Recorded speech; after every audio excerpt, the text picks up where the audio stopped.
जिला स्तरीय भिंड में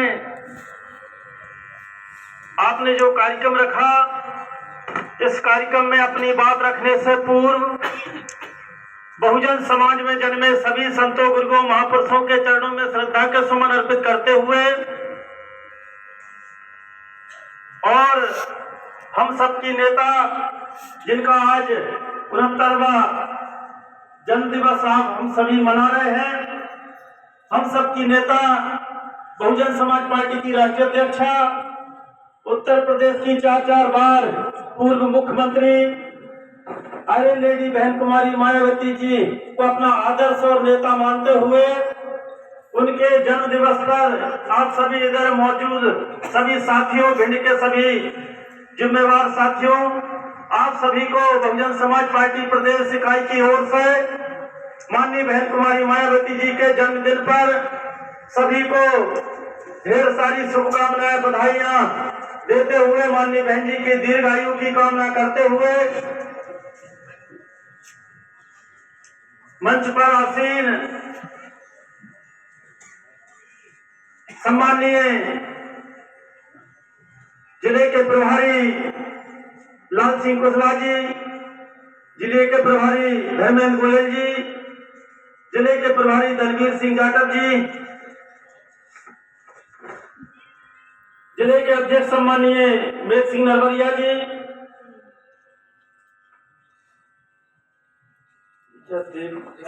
देवाशीष जरारिया जी, रक्षपाल सिंह कुशवाहा जी,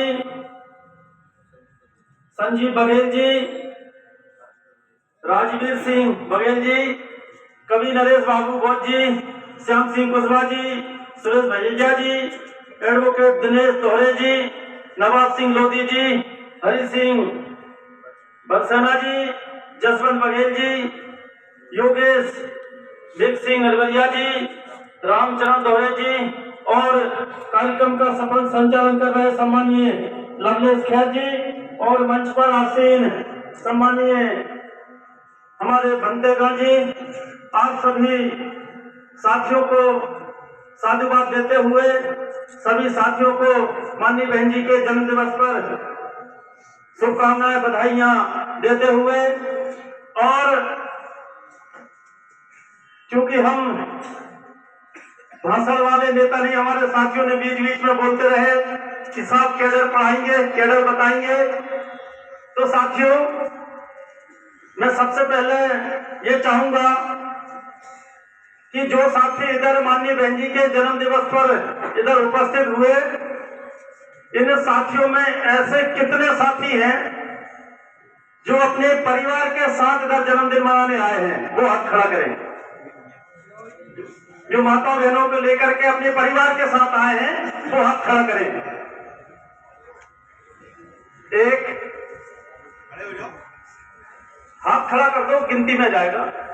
जो अपनी बहन में जो माता बहनों को लेकर कार्यक्रम में आए हैं वो हाथ खड़ा करें। एक साथी वो हाथ खड़ा करे हैं कि हम अपने परिवार के साथ आए हैं।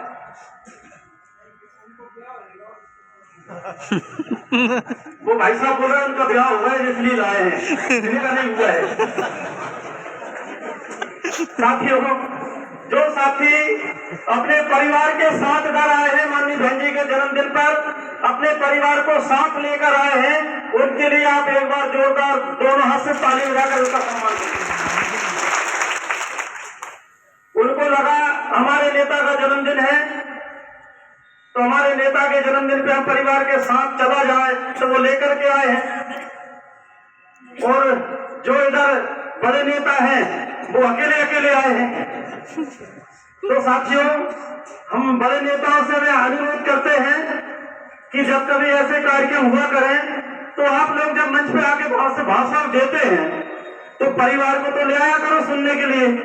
वो सुन के तो जाए कि हमारे भैया, हमारे पति, हमारे जो भी रिश्ते आपके हैं तो उनको सुनकर तो जाए वो कि भाई ऐसा भाषण आप देते हैं, परिवार ही सुन ले कम से कम। गलत बोल रहे हैं क्या हम लोग? भाई कम से कम परिवार तो सुनकर जाए तो आप लोग लेकर के आया करो ना, परिवार के साथ आया करो। क्या परेशानी उसमें? अभी हमारे साथी बोल रहे थे, महिला विंग भी होना चाहिए, महिलाओं को पद मिलना चाहिए, बहुत अच्छी बात है। लेकिन अपन परिवार के साथ आए, महिलाओं को लेकर के आए, तब पर ठीक रहेगा। पद दे भी दें और महिला इधर आए ही ना, तो कोई मतलब का नहीं होगा। तो साथियों, आप लोग जो परिवार सहायता है उनके लिए आप सभी ने जोरदार ताली बजा के उनका सम्मान किया। और जो हमारी माताएं बहनें इधर पे सेल्फ आई, खुद चल के आई, किसी के कहने पे आई कि कार्यक्रम हुआ है, तो हमारी बहनों के लिए आप एक बार उनका भी सम्मान जोरदार तालियों के साथ कीजिए। क्योंकि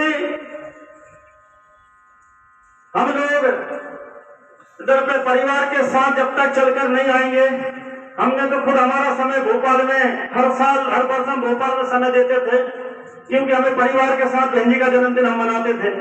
लेकिन इस बार सांसद जी का आदेश हुआ कि आपको भिड़ जाना है, तो हम इधर आ गए, परिवार को उधर ही छोड़ जाए। अब इधर ला नहीं सकते थे, दूर ज्यादा पड़ता है इसलिए। तो साथियों, इधर हमारे साथी बोल रहे थे कि साहब जोरदार नारों के साथ चंबल के शेर नजर आना चाहिए, जोरदार नारे लगाकर माननीय बहन जी का जन्मदिन हम लोग मनाएं, चंबल के शेर हैं। तो साथियों, हमें इधर काम करते हुए 22-23 वर्ष हुआ है, ज्यादा सीनियर तो हम नहीं हैं, लेकिन मध्य प्रदेश में बड़ा नेता होता था आपके इधर से, जब वो पार्टी को छोड़ के भागे तब पूरे प्रदेश से आवाज आई कि बहुजन समाज पार्टी खत्म हो गई, सारे नेता उसके साथ भाग रहे हैं, कोई बहुजन समाज पार्टी में अब रुकने वाला नहीं है। तो हम उस समय हमें लगा कि बहुजन समाज पार्टी हमारा घर है, मकान है, और आज अगर लोग उसको छोड़ के भाग रहे हैं नेता के कहने में, तो आज ये मकान जब गिरने वाला है, तो आज इस मकान को हमारे जैसे खंबे की जरूरत है। तो हम हमारी जो दुकान मार्केट में थी, जब आपका बड़ा नेता पार्टी को तोड़कर भाग रहा था, हम उस समय दुकान को बेचकर पार्टी में आए, जब सब भाग रहे थे तब आए। तो साथियों, 22-23 वर्ष हमें काम करते हुआ है। पहली बार आप लोगों के भीड़ बनाना हमें आने का अवसर एक दिन और मिला था, इधर हॉल में मीटिंग करके हम गए थे, और आज दूसरी बार आपके बीच में हम लोग आए हैं।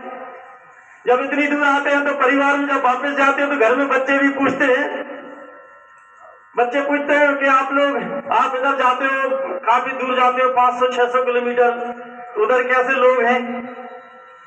तो हम बोलते हैं कि अभी हमारे साथी बोल रहे थे चंबल के शेर हैं। हमने कहा लोग तो बहुत खतरनाक हैं, और लोग जितने हैं उनसे ज्यादा बंदूकें हैं। तो फिर हमारे मैसेज बोलती हैं कि आप मंच पे जाते हो तो सबको बुलवा दिया करो, बंदूकें ज्यादा हैं। तो इसलिए हमने हमारे साथी को बोला सबको बुलवा दो 2 मिनट, कब पता नहीं कौन सी बंदूक का आवाज आए, क्या ठिकाना। तो साथी, आज हमारी जो बंदूकें हैं वो हमें एक दूसरे को निपटाने भी हम लोग लगे हुए। हमारे साथी मंच पे बोल करके गए, अभी जो हथियार हमारे पास है उस हथियार का हमें उपयोग करना भी नहीं आ रहा है, इसको नली किधर होनी चाहिए इसकी। तो साथियों, आप लोगों से अनुरोध है, आप लोग, अभी हमारे भंते जी ने कहा कि हम लोग साहब बोलते थे कि जो दुश्मन के पाले में चले जाएं तो फिर वो समाज का भला नहीं कर सकते, दुश्मन के साथ बैठकर समाज की अगुवाई नहीं कर सकते। तो इसीलिए मैं आपसे इतना ही कहना चाहूंगा कि आप लोग, कुछ साथी इधर मंच पे भी सीनियर बैठे हैं, कुछ साथी इधर भी हमसे सीनियर बैठे हैं, अपना जीवन लगा दिया है, किसी ने पैसा लगाया है, किसी ने समय लगाया है, किसी ने अपना टैलेंट लगाया है। तो हम जितने साथी इधर बैठे हैं, हमारा सबका कुछ ना कुछ इधर इस मूवमेंट में लगा हुआ है, सब कुछ ना कुछ इधर हम लगा करके यहाँ तक पहुंचे हैं। तो सबका लाभ आप और हम सबको मिल जाए, ऐसा हमको काम करना चाहिए। साथियों, मैं एक ही मुद्दे की बात इधर आपके बीच में करूंगा, क्योंकि आप लोग भी इतने सर्दी के समय में घर से निकल कर इधर आए, काफी सर्दी होने के बाद भी आप लोग इतनी देर से इधर बैठे हैं, तो मैं ज्यादा समय आपका नहीं लूंगा। सिर्फ मुद्दे की एक ही दो बात आपके बीच में रखूंगा। साथियों, आप लोग, हम लोग सभी इधर जोरदार नारा लगाते हैं माननीय बहन जी को प्रधानमंत्री। नारों में हम कई बार बना चुके हैं, भाषणों में कई बार बहन जी को प्रधानमंत्री बना चुके हैं। हम भी बोलते हैं मध्य प्रदेश में इधर सरकार बनाएंगे, कई बार हम भी बना चुके हैं, कई बार आप भी बना चुके हो। लेकिन साथियों, सरकार बनाने का, विधायक जिताने का, सांसद को जिताने का एक प्लान होता है। पढ़े लिखे लोग जो MBA करके आते हैं, जो मैनेजमेंट जानते हैं, वो जानते हैं कि विधायक कैसे जिताया जाता है, सांसद कैसे जिताया जाता है, उसकी प्लानिंग क्या होती है। और आप लोग जो जोश और जुनून के साथ नारा लगाते हैं उसका सम्मान है, पर आपको थोड़ा सा जो नारा इधर लगाते हैं, हमारे नेता लोग इधर भाषण देते हैं, हम लोग भी देते हैं, आप और हम सबको जमीन पे काम करने की आवश्यकता है, गांव-गांव जाने की आवश्यकता है। बिना गांव-गांव जाए, बिना पोलिंग बूथ पर जाए, आप और हम लोग माननीय बहन जी को जो प्रधानमंत्री बनाने का नारा लगा रहे हैं, ये सफल नहीं हो सकता बिना पोलिंग बूथ पे जाए। तो जो साथी हमारे इधर मंच पे हैं, इनसे भी हमारा अनुरोध है, क्योंकि हम वो प्रभारी है नहीं कि जो आदेश कर दें कभी, कि आपको लीडर बनना है, विधायक जीत कर आना है, तो आपको समाज में जाना पड़ेगा। चाहे किसी के कहने पे समाज में जाएं या अपनी स्वेच्छा से समाज में जाएं, बिना समाज में जाए आप विधायक बनकर नहीं आ सकते, मंच से विधायक नहीं बन सकते। समाज में जाना पड़ेगा, और समाज में जाना पड़ेगा, बैठना पड़ेगा, खाना पड़ेगा, उधर उनकी सुनना पड़ेगा, तब जाकर आप विधायक बन करके आएंगे, तब आप विधानसभा में अपनी बात रख पाएंगे, तभी माननीय बहन जी को प्रधानमंत्री बना पाएंगे। साथियों, आप लोग जितनी तैयारी इधर करते हैं, उस तैयारी को खत्म करने के लिए, आप जब तैयारी करते हैं उससे पहले दुश्मन आपके प्लान को खत्म करने की पूरी प्लान कर चुका होता है। आपको जानकारी नहीं होती है, आप और हम नारे में लगे रहते हैं। साथियों, 2018 में, क्योंकि मैं छोटे बड़े करके कम से कम 20 चुनाव हमारे सामने हो चुके होंगे, 20 चुनाव से ऊपर हो चुके होंगे। 2018 में, चूंकि 2017 में माननीय बहन जी ने मुझे प्रदेश का प्रभारी बनाया, और बहन जी ने कहा कि मैंने बड़े बड़े लोगों को प्रभारी बनाया, अच्छे लोगों को अवसर दिया, मैं आपको भी अवसर देना चाहती हूँ। मैं चाहती हूँ कोई गरीब वर्कर भी ऊपर आए, लेकिन आप जल्दी, बड़े लोगों को जब मैं अवसर देती हूँ, प्रभारी अध्यक्ष कुछ बनाती हूँ, तो उनके जल्दी दिमाग खराब हो जाते हैं। तो आप अपना दिमाग जल्दी खराब नहीं करना। तो मैंने बोला, बहन जी मैं विचलित होने वाला व्यक्ति नहीं हूँ। तो बहन जी ने मुझे एक ही बात बोली कि अभी आपकी कीमत लगी कहाँ है, कीमत तो मैं प्रभारी बनाऊंगी तब लगेगी ना, तो इसलिए आपको विचलित नहीं होना है। तो हमने कहा, बहन जी हम विचलित होने वाले व्यक्ति नहीं हैं। तो बहन जी ने हमें 2017 में इधर प्रभारी बनाया और 18 में हटा दिया, फिर जोन प्रभारी बनाया, फिर डिमोशन किया, जिला प्रभारी बना दिया, फिर डिमोशन किया, तो एक विधानसभा दे दी हुजूर। अब पता नहीं क्या मामला था, जहां लगा दिया लगे रहे, कभी पलट के कभी पीछे नहीं देखा कहां लगाया है, नेता का जो आदेश करते रहे। फिर बहन जी ने दोबारा हमें इधर फिर प्रभारी बनाया। तो साथियों, 2018 में माननीय बहन जी की तरफ से जो स्टार प्रचारक जो होते हैं उनकी सूची हो आती है, तो 2018 के चुनाव में मैं स्टार प्रचारक बना। और उस चुनाव से पहले, 2018 के चुनाव से पहले मध्य प्रदेश में एक घटना हुई जिसकी आप लोग सभी गवाह हैं। 2 अप्रैल 2018 को भारत देश बंद किया गया, मध्य प्रदेश भी उस लाइन में था। मध्य प्रदेश में आप लोगों ने बड़ी ताकत के साथ मध्य प्रदेश को बंद किया। उस बंद का आह्वान, मध्य प्रदेश और देश को बंद करने का आह्वान जो किया, वो भीम आर्मी के नेता, आजाद समाज पार्टी के नेता ने इस देश में उसकी अगुवाई की कि मैं चंद्रशेखर देश को बंद करूंगा, और उस देश को बंद करने में हम लोग माननीय बहन जी से निवेदन करते रहे कि बहन जी हमें इस आंदोलन में जाना है कि नहीं जाना है। तो माननीय बहन जी कल बंद होना था 2 अप्रैल को, 1 अप्रैल को रात को 12 और 1 बजे तक भी माननीय बहन जी बोलती रही कि हमें उस आंदोलन में नहीं जाना है। और कांग्रेस उस आंदोलन से दूर थी, कांग्रेस उस आंदोलन में थी नहीं, और बीजेपी ने एक्ट खत्म किया था तो बीजेपी के विरोध में आंदोलन था। आप और हम लोगों ने, अनुसूचित जाति जनजाति के लोगों ने बढ़ चढ़, ओबीसी के लोगों ने बढ़ चढ़कर आंदोलन में हिस्सा लिया। और जब भारत बंद किया तो रात को 1 बजे के लगभग तक नरोत्तम प्रसाद अहिरवार प्रदेश अध्यक्ष थे, उनकी माननीय बहन जी से बात होती रही, बहन जी मना करती रही कि हमें नहीं जाना उस आंदोलन में, छोड़ो, वो दूसरा नेता करा रहा है, पता नहीं क्या कराएगा, उसमें कितना नुकसान कराएगा, बहन जी मना करती रही। लेकिन 4 बजे के बाद 5 बजे सुबह मॉर्निंग में माननीय बहन जी का फोन आया, चूंकि हम उस समय मंदसौर में रुके थे रात, तो बहन जी का फोन आया और बहन जी ने प्रदेश अध्यक्ष जी को एक बात बोली कि सारे जिला अध्यक्षों को फोन करिए, इमीडिएटली सारे जिला अध्यक्षों को बोलिए कि पार्टी का झंडा लेकर और आंदोलन में कूद जाए। तो हमने फिर सारे जिला अध्यक्षों से संपर्क किया कि भाई आपको उस आंदोलन में जाना है। तो बहुजन समाज पार्टी के सारे कार्यकर्ता, जिला अध्यक्ष साहब झंडा लेकर के उस आंदोलन में चले गए। उस आंदोलन में क्या हुआ, उस आंदोलन में आपके बीच में कई बच्चे शहीद हुए, आपको जानकारी है।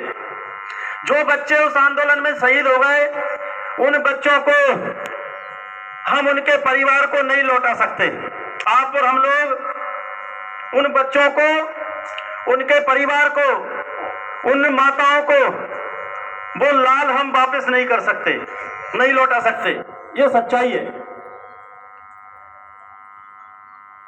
लेकिन जो बच्चे शहीद हो गए वो तो दुनिया से चले गए, हमसे विदा लेकर चले गए दुनिया से। लेकिन साथियों, उस आंदोलन में जो बच्चे शहीद हुए, वो गोली जिन लोगों ने चलाई वो कहीं ना कहीं बीजेपी के माइंड के लोग थे। उन्होंने गोली चलाई, बच्चे शहीद हो गए। और जो बहुजन समाज पार्टी के वर्कर, भीम आर्मी के वर्कर, दलित पैंथर के बच्चे थे, कई संगठन उसमें लगे थे आंदोलन में।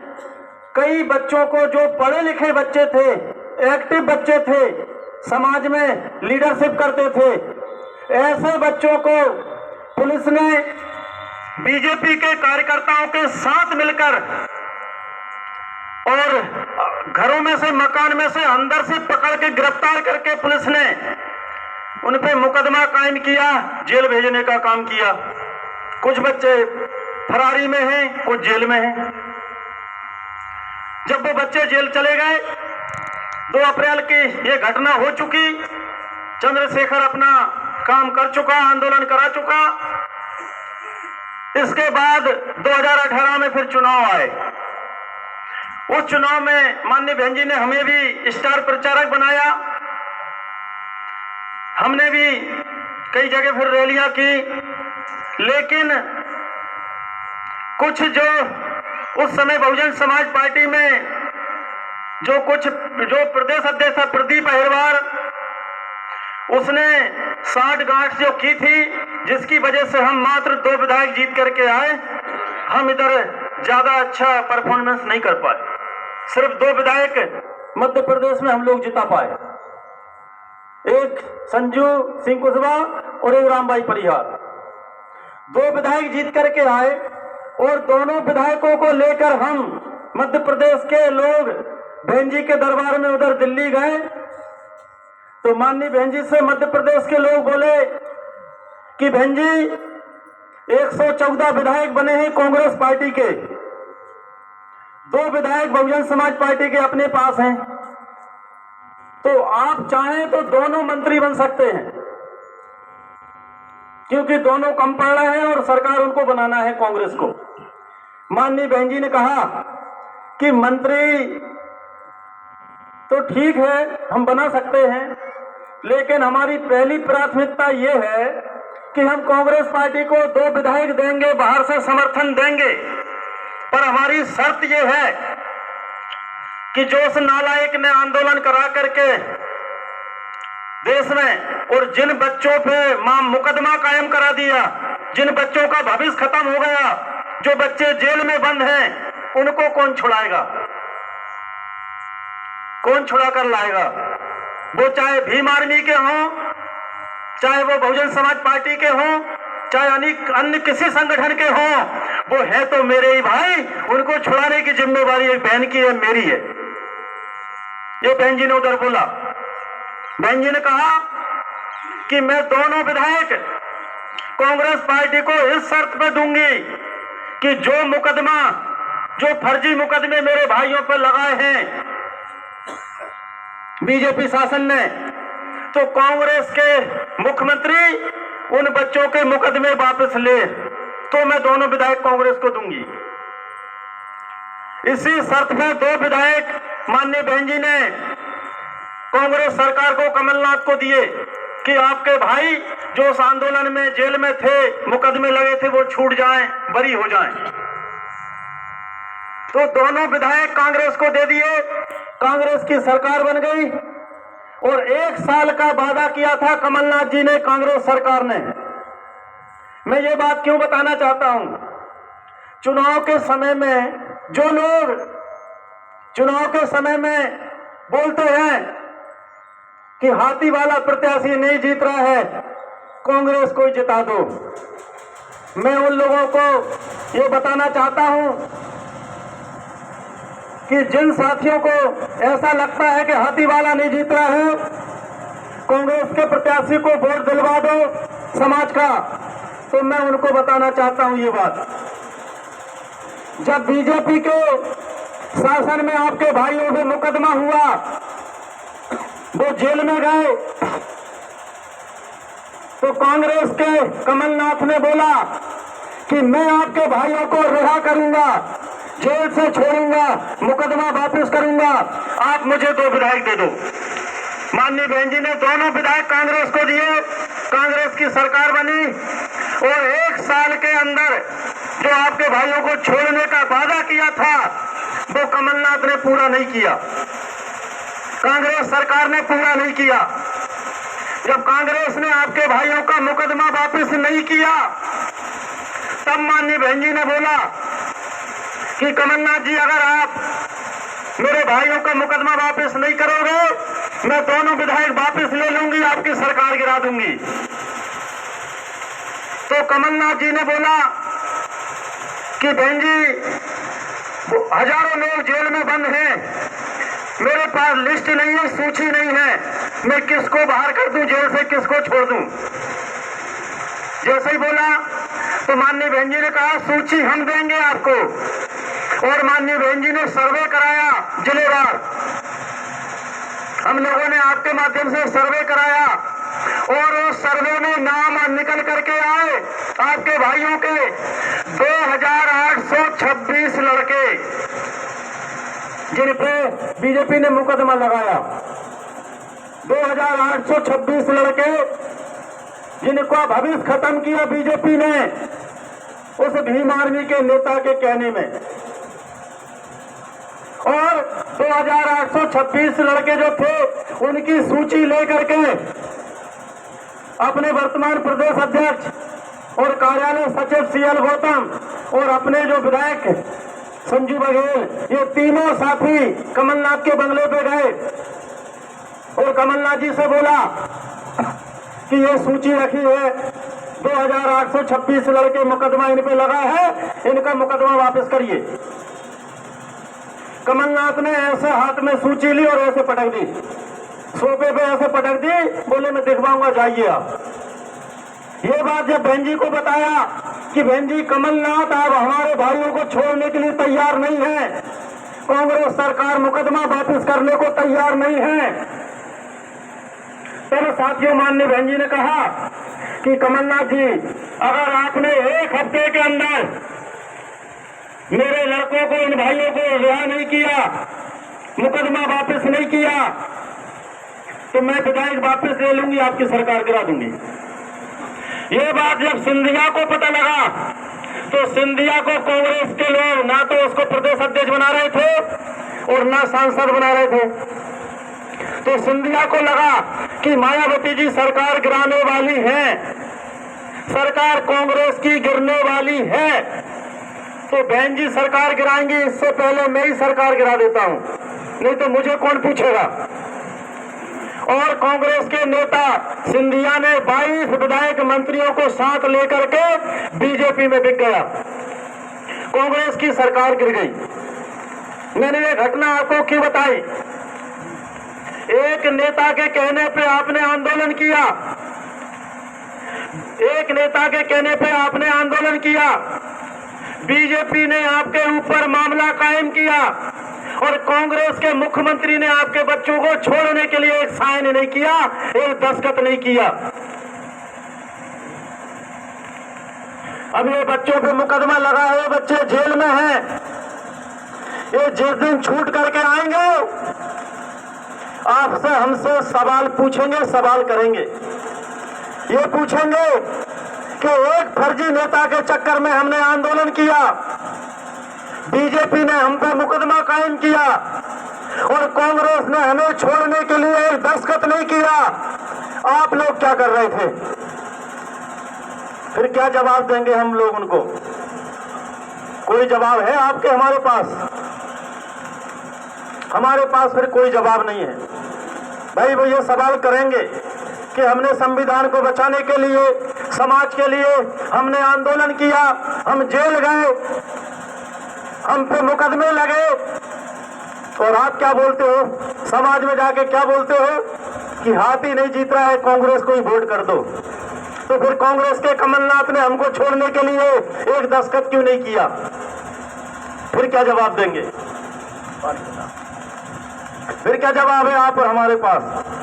फिर आप और हमारे पास कोई जवाब नहीं है। इसलिए जो इधर माताएं बहनें बैठी हैं, जो हमारे साथी बैठे हैं, आपके हमारे लिए हम आजादी से जिए, हमारे संविधान को कोई छेड़छाड़ ना करे, हम लोग स्वतंत्रता के साथ जिए, सम्मान के साथ जिए, तो आप और हमारे लिए जो साथी जेल में बंद हैं, क्या उनको छुड़ाने की जिम्मेवारी आपकी और हमारी नहीं है? है कि नहीं है? बताइए। उनको छुड़ाने की जिम्मेवारी आप और हमारी है। आप और हमारी जब जिम्मेवारी है तो जिसने उनको जेल भेजा आप उनको वोट करते हो, जिन्होंने उसको छोड़ने के लिए कांग्रेस सरकार ने एक दस्तखत नहीं किया आप कांग्रेस के जिताने की बात करते हो। तो इसका मतलब क्या हुआ? इसका मतलब यह हुआ कि जो आपके जेल में भाई जो बंद हैं, आप और हमारे लिए जेल गए हैं, लाठियां खाई हैं, गोलियां खाई हैं, तो उनके सबसे बड़े दुश्मन फिर कौन हुआ? फिर तो हम ही हुए। भाई जो सरकार उनको छोड़ने के लिए तैयार नहीं है और हम थोड़े से लालच में, थोड़े से स्वार्थ में उसी कांग्रेस के लोगों की, बीजेपी के लोगों की हम लोग बोलते हैं। अरे कई लोगों को हमने सुना, ग्वालियर के साथी बोले, साहब चुनाव के टाइम में हमारे लोग, कुछ ऐसे लोग आते हैं जो ये बोलते हैं कि बीजेपी को रोकना है, हाथी वाला नहीं जीत रहा है, कांग्रेस को वोट कर दो। बोले साहब ऐसे दलाल आते हैं चुनाव में। तो साथियों मैं उनसे पूछना चाहता हूं, जो लोग चुनाव के समय में ये बात बोलते हैं कि हाथी वाला नहीं जीत रहा है, बीजेपी को रोकना है, तो कांग्रेस को जिता दो, तो मैं उनसे पूछना चाहता हूं कि फिर कमलनाथ कांग्रेस सरकार ने आपके भाइयों को छोड़ने के लिए एक दस्तखत नहीं किए, तो फिर आप कौन सी कांग्रेस की बात करते हो? कौन सी कांग्रेस को जिताना चाहते हो? और जो साथी जिन पे मुकदमे लगे हैं, ये आज नहीं तो कल छूटेंगे, आपके हमारे बीच में आकर सवाल करेंगे कि हम आप लोगों के लिए जेल गए थे, संविधान को बचाने के लिए जेल गए थे, और आपने क्या किया? जिन लोगों ने हमें जेल भेजा, जिन लोगों ने हमें छोड़ने का काम नहीं किया, आपने उन्हीं को वोट करने का काम किया। तो फिर हम निरुत्तर हो जाएंगे, हमारे पास कोई उत्तर नहीं होगा। इसलिए साथियों, समझने की बात है, कांग्रेस सरकार कमलनाथ ने अपनी सरकार गिराना मंजूर समझा। सरकार, उसको पता था सरकार गिरेगी, सिंधिया भी नहीं गिराता तो माननीय बहन जी सरकार गिराने वाली थी। कांग्रेस को पता था हमारी सरकार गिरेगी, लेकिन इसके बाद भी हमारे भाइयों को छोड़ने के लिए कांग्रेस तैयार नहीं हुई। और आप बोलते हैं, हमारे कुछ ऐसे लोग जो समाज में जाके बोलते हैं कि बीजेपी को रोकना है, कांग्रेस को वोट कर दो, तो ये समाज ऐसे लोगों को माफ नहीं करेगा, ऐसे लोगों को ये इतिहास माफ नहीं करेगा। और आज का समय यह है कि आप, कहावत है, इस हाथ से इस समय में करोगे, इस समय में देख लोगे तुरंत। तो ये इतिहास ऐसे लोगों को माफ करने वाला नहीं है। इसलिए थोड़े से स्वार्थ में, थोड़े से पैसे में अगर हमारे